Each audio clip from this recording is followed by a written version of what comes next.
Boom. It's 2022. It is 2022, and what a banger of a year. We survived our holiday together. We did survive the holiday. Yeah. Not going to go into much detail about that. Yeah. But, it was a good time. A great surfing. Scuffles. Hiking. Yeah. Well, surfing is a hard word. Surfing implies that you stood up, but yeah. I stood up once. And only once in I think we were in there for 4.5 hours. Yeah, it was a long one. It was 3 hours. Yeah. It was fun though. It was fun. But back in training camp. Yeah. Back on it. Can you give us any details about your next fight? I have a fight, which is nice. Yeah. Nice. I don't think I'm not sure if I'm allowed to announce anything yet, but we are preparing for a fight. Okay. I'm super excited. In training camp right now. In training camp, baby. Hey. Yeah. Exciting times. Yeah. Well, the UFC's back as well, and what a banger of a card to start. That main event was crazy. It was insane. I mean, Calvin Cater coming off last year, he started the year as well. Yeah, I think it was the first fight of the year as well. Got his shit rocked. Yeah,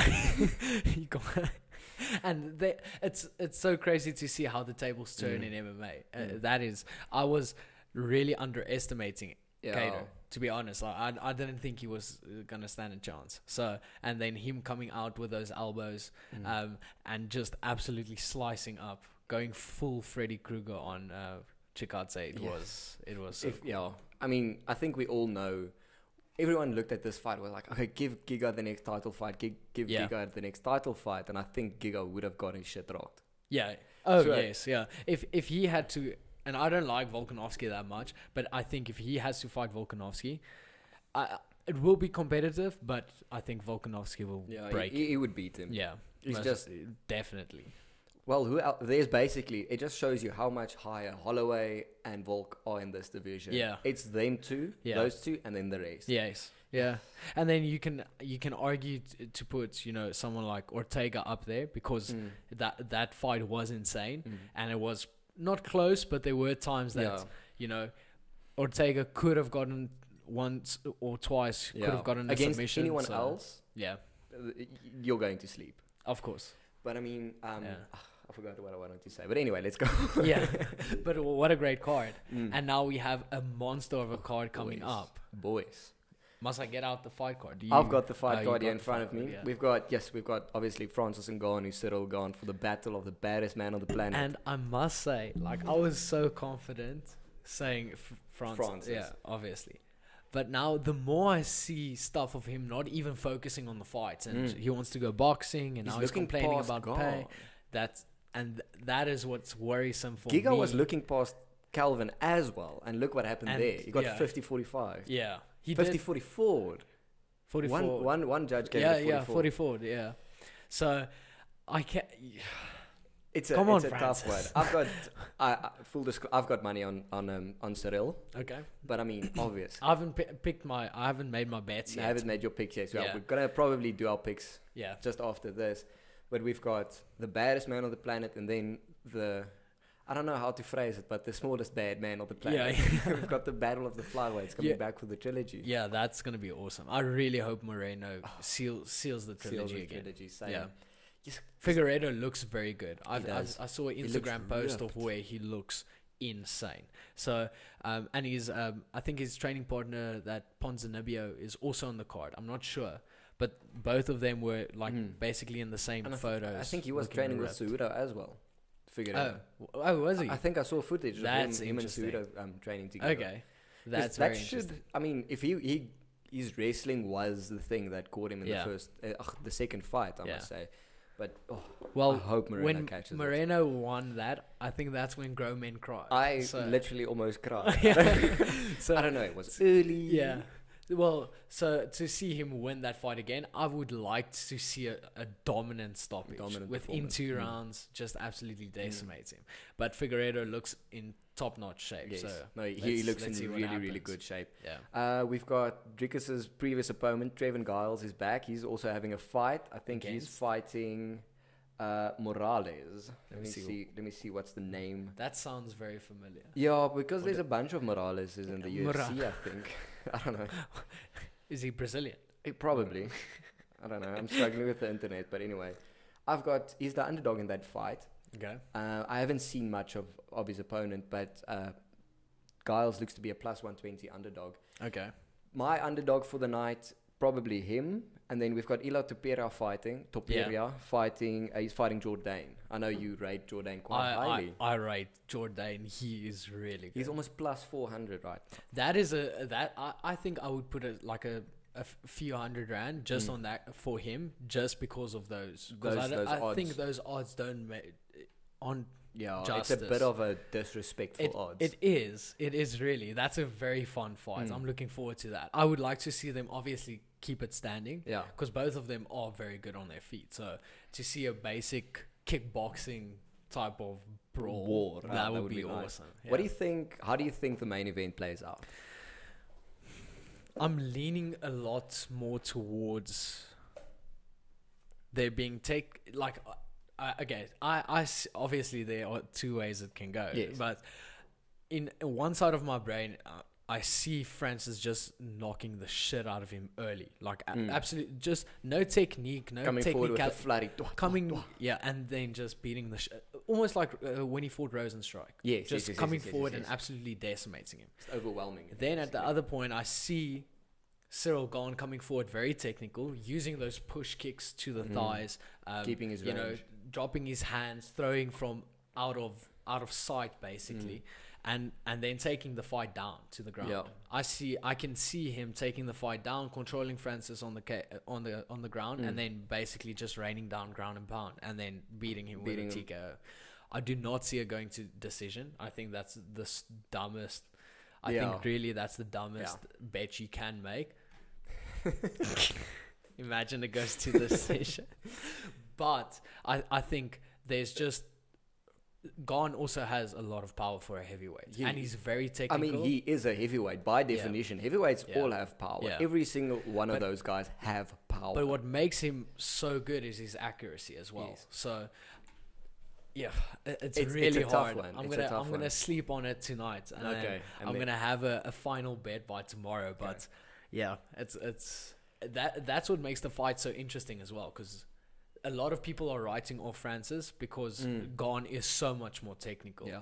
But he still has that puncher's chance, and especially at heavyweight, that's very easy to do. So. Yeah, I mean that's Derrick Lewis's entire career is built on puncher's chance. Let's be honest. Just standing up. Yeah, being a refusal to comply to wrestlers and just standing up. Standing up. Yeah, so that's gonna be a fun fight. The more I'm seeing stuff on social media, the more I'm leaning to Gane. I see Gane taking him just from range, picking off his legs. Okay. I think that's going to be a big thing. I mean, the dude's, don't know if he was a Muay Thai world champ, but he was a Muay Thai fighter. Heavy good Muay Thai fighter. And we've seen his leg kicks being used against Derrick Lewis. And he's strong. He's strong leg kicks. Dude. Yeah. And he's good in the clinch as well. That's why I think it can happen that Gane can basically clinch up with him, take away all Francis's power, and then just wrestling from there. Yeah. That's his thing. So Francis Ngannou is not going to take him down. Although he took down Stipe. Did he take him down or did he stuff the takedown? I'm pretty sure he took him down as well. The way I remember it, I just remember him stuffing a takedown from Stipe and standing back up. I'm pretty sure it took him down. Really? I really okay, but that makes so. It even more interesting. But even just stuffing it, like the fact that he's improved in his wrestling, and he can stuff it. Stipe takedown. Yeah, I don't know if Gane is that level of wrestler. Yeah, but in the clinch, as you said, I can see Gane doing a lot of damage. The clinch. Yeah. Those knees, those elbows, he's very dominant with that. Was it against Tanner Bozeman or something? Yeah. Where he was just throwing flying knees. I mean, 1, 2, clinch up, and out again. That was crazy. It was like, I was like, oh, okay, just get Tanner out of manhandle. Shame, man. And then we have other heavyweights on there as well. I think we have Greg Hardy and some Russian guy. Dude. That guy, he's fighting Sergey Spivak. Yes, I think he fought Tom Aspinall. Yes. And Tom Aspinall absolutely decimates Tom him. is so he's That's one of the guys. He's Cyril Gane Jr. though. I'm really looking forward to seeing him climb the ranks. I think that he is really good. A good top contender. But he's going to take his time though. Did you see Daniel Cormier? One of his predictions for the year is John Jones loses at heavyweight. Yes, I can see that happening. I can also see that happening, but I think he's also just throwing shade because he did well at heavyweight. But I can really see that happening, especially who would you think is a more dangerous fight for John Jones, Cyril Gane or Francis? Oof. Now that's tough. Now you're going to Francis. That's so tough. Now I'm almost thinking Francis, yeah. Just because of the amount of power he has. And we've seen, John Jones, he edged out a few fights at light heavyweight. Thiago Santos. He did not win that Reyes fight. Dominic Reyes, yes, he did not win that. I don't think he won that fight. No. So, and they landed a lot of shots on him. Now, if Francis lands one of those. Yeah. And also, did you see his little toothpick legs at heavyweight? Dude. Someone like Cyril. That's where Gane can do very well. Yeah. Is just absolutely he would shred those legs. Full lumberjack on those legs. I can see John Jones putting up a good fight against those two, and we having a good fight. But I don't think John Jones is not going to be the heavyweight champion of the world. Who would you rather fight, Cyril Gane or Francis? Well, the question is now: do I want to be sent to the shadow realm within 10 seconds, or get hurt, or just get absolutely abused for 5 rounds? Well, not even 5, just abused for 3. I would honestly fight Francis. Yeah, just. I think it's just much more. It's less pain. It is. It's less pain. You're gonna have a headache for the next 3 months, but it's done. It's over. That. Yeah, with Cyril, he can maybe break a leg. And it's more. I think it's more embarrassing to fight Cyril Gane. I feel so bad for Derrick Lewis still. His reputation got. Yeah. I watched that fight. I was just great. But then he comes back and he wins fights again. Yeah, that's true. He comes back and he wins fights, but he's not beating Cyril Gane in this lifetime. Yeah. No ways. Maybe Ngannou, but that not improved Ngannou. But even if they do that rematch again, I'm leaning towards Ngannou then. Yes, of course. Derrick Lewis is the perfect gatekeeper. He is, and he's a so really much good fun. Gatekeeper. I like he's that. So much fun. I think they have matched him up. Let me just quickly check. But I do think Derrick Lewis, he's a fantastic gatekeeper, and he said himself he's not really too big on becoming champion. He was just no, I'm doing this for the cash. Of course. Cash. He's and he also doesn't want to fight championship fights anymore. Yeah, 5 rounds, dude. 5 rounds is a lot of rounds. Tied to a Vasa. Remember? Yo. We sent that to each other. We were talking about this December. That's going to be a great post-fight speech. It's going to be. We are. That's a guarantee. Did you see Derrick Lewis doing a cuppy or someone doing a cuppy afterwards? That's the most rancid shit I think I've ever seen in the UFC. That guy's still in hospital. Oh, must be. Derrick, we're not saying you don't shower or anything about it. But you are always going to be that guy. There is something deeply, deeply disturbingly gross about taking a beer out of someone's cup after they fight. There's something deeply disgusting about that. I respect it though. You gotta respect it. You gotta respect it, but that is I won't do that personally. I'm not a big fan. No. I'm a big fan of some fighters. Yeah. And I can see I would love to meet this guy, sit down with him, but you won't drink. I would never ever do a cuppy. I don't matter. It doesn't matter who the fighter is. I'm not doing a cuppy. Then opening up the main card, we have that Cody Stamen taking on the Nurmagomedov. The thing is, you hear Nurmagomedov and you instantly think, he's gonna smash him. All I see, you don't even have to show me a photo. Yeah. But cauliflower ears, probably a little bit of a crooked nose, a massive, well taken care of beard. Yeah. And wrestling. But no mustache. That's very important. Yes. No, it's always just down south. Just down south. Yes. Because they party up north, they're in the mountains, and then the beard parties down south. Right, no? Party on top. No business in the bottom, party up top. I don't know. I don't know. Do you think the ears are the party bit or the beard's the party bit? I don't know. Definitely the beard. The beard's the party bit. Okay. So we have them. It's a really hard with fights like that. I haven't seen much of Nurmagomedov though. Of him, of this Nurmagomedov. Yeah, that Cody Stamen is very, very good, and that's at bantamweight. That's going to be a cool fight to watch. And the odds are quite close, if I'm not mistaken. Yeah.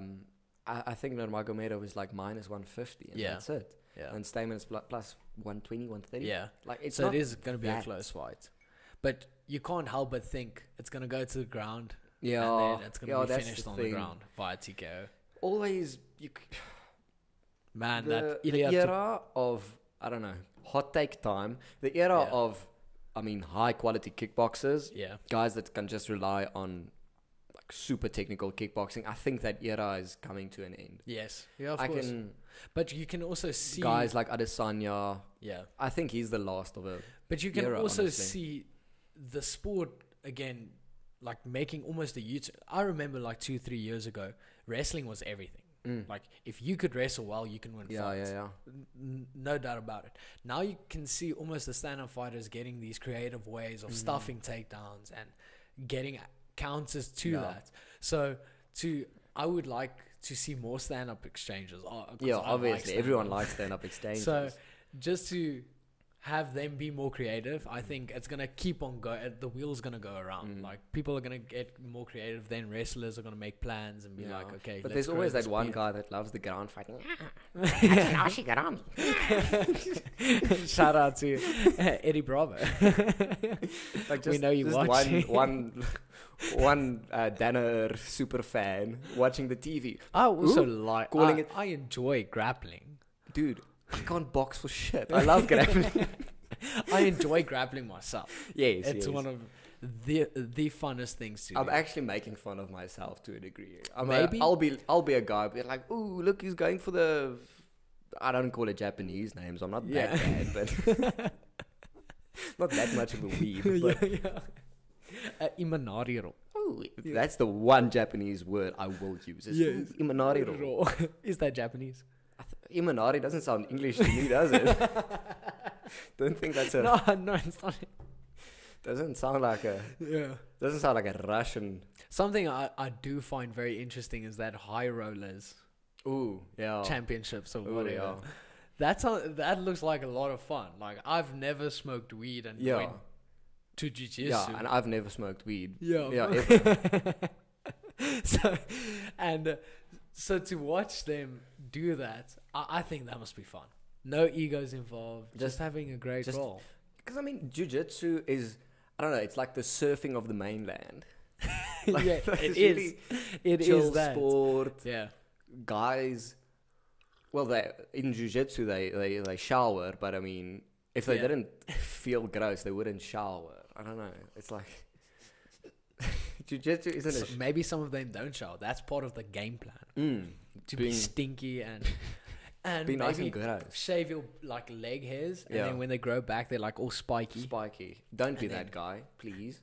Don't be that guy. Just fish hooking. Because that oil checking. The type of guy to shave his legs so that they grow out nice and spiky. That's the kind of guy to fish hook you and oil check and. I think. Is there any argument to bring fish hooks back? No. No. Is there any illegal rule that you would like to see back in? Oil checking, 100%. Oil checking. Then it's not a sport. We're not that type of gym. It's entertainment. Then you start crossing the line into like fringe shit, like Turkish oil wrestling. Have you seen Turkish oil wrestling? You have. When we were away, you showed me videos. Was it like a documentary about? No, I think it was just like guys rolling. And they take it very, very seriously. It's like a national sport. It's very cultural. It's like this old tradition of Turkish oil wrestling. That is... For those who don't know. Educate the folk. People they wear these kind of sack pants. I don't know how to describe it. It's like khaki pants. Whatever. And then but made from like sheep hair. I don't think they wear underpants. You're not allowed to wear underpants. And then just oil themselves up. Nice. It's very homoerotic. Like extremely. And I mean, part of the sport is guys put their hands inside the other guy's pants to get like grip. Grip, yes. You have like a leverage. I'm not making any of this up, by the way. You can find footage. We'll probably put up a link or just like a quick video of it. Just I mean, for a country that's majority Muslim, where they are like really like no homosexuality allowed. Yes. This is how the people get their outlet. It's Turkish Oil Wrestling. And what was weird about that whole documentary is just the amount of people watching. Yeah. And it was like older people just sitting like, yes. No expression on their face, just like they really appreciate. That's the part that blows my mind. They appreciate the sport for the technique. That is great. That's what you want. That's what you want for MMA. That's where you want MMA to go to. Not be like, have you? Your Francis knocked someone out and won it out. You want to be like, have you seen his technical footwork? Have you seen how he slipped that oil check? Yes. Stuff like that. Have you seen that Imanari roll? Ooh, you see the toe hold on that guy. Goodness. You want your fans to be full of nerds. Just guys that appreciate it, but almost appreciate it too much. Yes. Like it's almost annoying. Yes, exactly. Take the sport like from the one extreme to like the tap out, just bleed guys to yes. You want exactly the opposite of that. Exactly. Like the guys that the tap out guy bullied in school. Yes. You want those guys to be the face of MMA. 100%. That is very funny. We have a great card to look forward to. Oh, can't wait. Okay, so final picks from your side. I'm going to go, opening up the main card, I'm going to go with that Nurmagomedov, Saeed. I think he gets it done. I'm pretty sure that's a safe bet. I'm going to go with Tupuria on the prelim card. But I do think on my other betting slip, I'll put in a 100 rand or 150 rand for Jourdain. The odds are just too good. Yeah. It's a nice one. And you see upsets happening a lot. Yes. I mean, shout out to Amanda Nunes. Juliana Pena. Yeah. Insanity. So I think that's that. I think Greg Hardy gets it done. I think he's just too aggressive.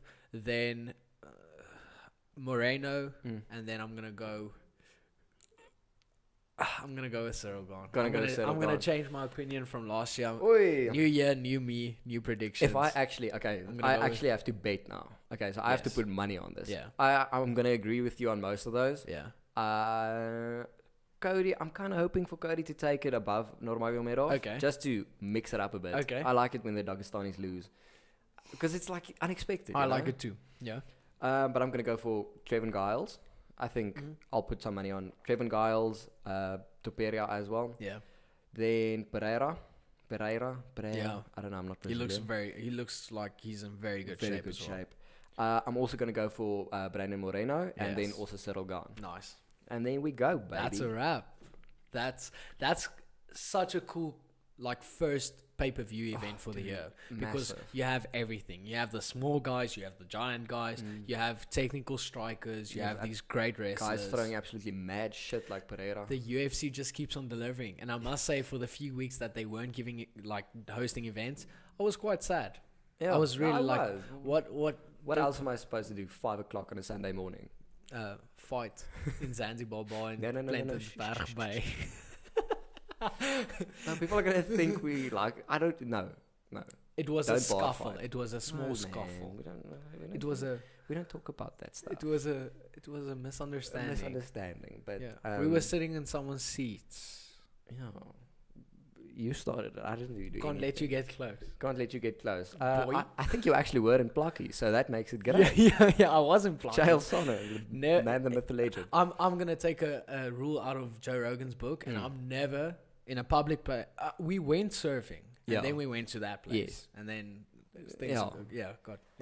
But always have a bunch just sneakers with you at all times, just for if shit goes down. Just carry a mouth guard everywhere. Yeah. Do you know how hard you would be to knock out in a bar fight with a mouth guard in? Mouth guard? Okay. Yosha Dan's mouth guard. Yeah. John Danner's second skin. Ooh, yeah. That compression vest. Ooh, boy. Joe Rogan's fanny pack. And then just a bunch of sneakers. 100%. Unbeatable. Sounds like a great idea. Maybe just put some Vicks on your... Maybe that's what Charles Sonnen was wearing when he beat up those 5 guys in that hotel. Who knows? Yo, dude, that story, 5v1. And the thing is, Charles Sonnen, he even had like a video, like from a few years back. It was like 1v1, 2v1, 5v1. I'll beat them all. Just random civilians in a... No, I would hope so. Yeah, man. Charles Sonnen, I don't know. Hey, he didn't start it. Never lost a round. Still undefeated in the streets, undefeated in the cage. Undefeated in our hearts. Favorite fighter of all time. Thank you guys so much for watching. If you like this episode, make sure to subscribe. Oh, and we almost forgot. We are on all platforms now. Yes. We are on YouTube. You can watch the video on YouTube. The audio is up on Spotify. It's going to be on Apple Music. It's going to be everywhere. So you can go check it out. Yeah, we're not singing. Apple Podcast. Cheers.